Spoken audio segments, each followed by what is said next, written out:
Good afternoon, Dr. Eric Plajinski here at Fanwood Back Relief Center.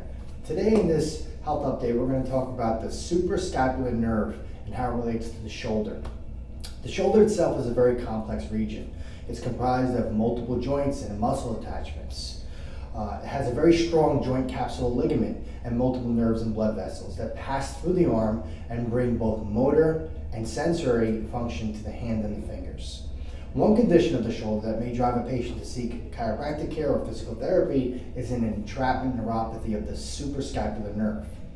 What is this condition? How does it occur? What treatments can help reduce pain and improve function?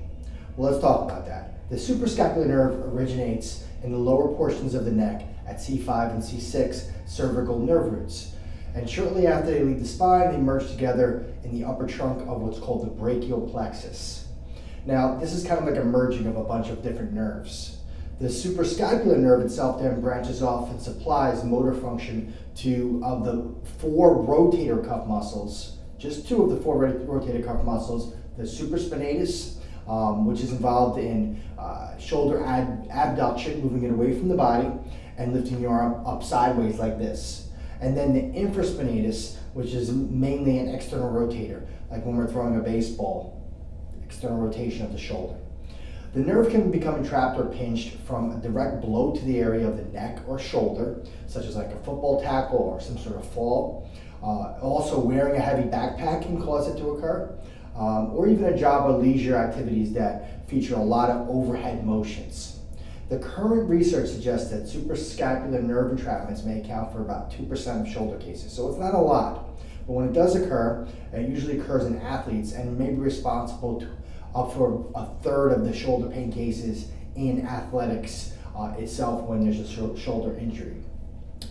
So a complication of the suprascapular nerve is often co-occurs with other conditions and may not be diagnosed or initially, and may focus on more common issues like the rotator cuff tears, which makes it something that can go unnoticed.